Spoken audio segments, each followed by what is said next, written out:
Thank you. Yes. Thank you. And I just want to welcome up Lars and Franz to the stage.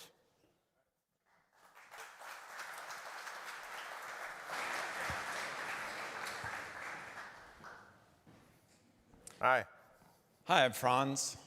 I lead design at Tesla. And I'm Lars. I've been doing vehicles with Franz for almost 13 years now. So I joined Tesla in 2008 to vertically integrate design into the company. It didn't exist before. It was a pretty small team. It was tasked with designing the most beautiful, innovative, and well-engineered vehicles on the planet. No small task in 2008. There was not a lot going on in the EV sector then. Since then, we focused on constant improvement in cost, efficiency, innovation, things that you'll continue to hear about today, while continuing to design the most desirable cars. Today, we produce cars differently than we did 10 years ago. But the end result is always an exciting, futuristic, and desirable set of vehicles.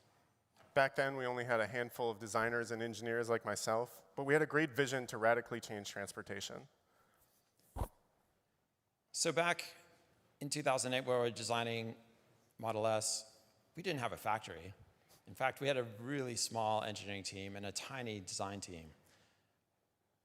But that allowed design to lead all the conversations. It let us innovate forward-thinking ideas, like how do you fit 7 people into a sedan? Or how do you make door handles disappear into the doors? Or putting a huge touchscreen into the center of the vehicle, something that had never been done before. And then we won Motor Trend Car of the Year. Yes, and we won Motor Trend Car of the Year in 2013. Our first, great award, first car. Pretty good start. Kind of a home run, I think. But that whole process resulted in a linear process that you see on the screen. We designed first, then we engineered, and then we figured out how to manufacture it. Yeah, I mean, I think that's really important. When we were designing the car together, we didn't even know where we were going to build it. And so we came up with I didn't even know Lars when we were designing. That's true. So once we got Fremont, we were very fortunate, and we figured out the manufacturing solutions sort of like we were flying a plane and putting the wings and building the engine at the same time. So we knew we had to do better. Yeah, we knew we had to be better in order to scale. And as part of the master plan that you've read, Model 3 needed to be a smaller, more efficient, and more affordable version of Model S, but it had to be equally great. It had to have all the things that people loved in their Model S or Model X, but be much more affordable.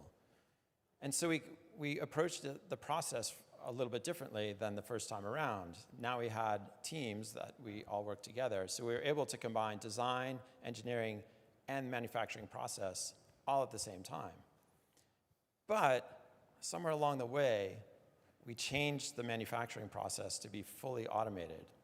And so we leaned into this whole new way of manufacturing a car, but we had already engineered it. So things didn't quite go as well as planned. It was an amazing product, but it landed us in production hell. Many of us who lived through that carry those battle scars. It was a great idea, but it wasn't the right timing. Like Franz said, automating something that we designed to be built manually is super hard. And we have many, many failed examples of that at the Fremont factory that we ripped out. But some of them eventually still work. This is one I actually worked on with a small team of engineers. It's still running today. And some of the engineers that came by said we couldn't do it, are no longer with the company, but it's running, and it's running faster than ever. So we kind of self-imposed constraints on the design when we were doing it to be built manually, and we really didn't think about it. But despite all that, Model 3 is the best-selling EV ever. Yeah, and Model Y, which is derived from Model 3, is about to pass that. But we knew we had to improve the process further. And with Cybertruck, we designed a vehicle around a vision that actually started with the manufacturing process. And in this case, the materials dictated the design. Forming full hard stainless steel isn't rocket science, but it sure isn't easy. And it limited the way we could do it. Yeah, absolutely.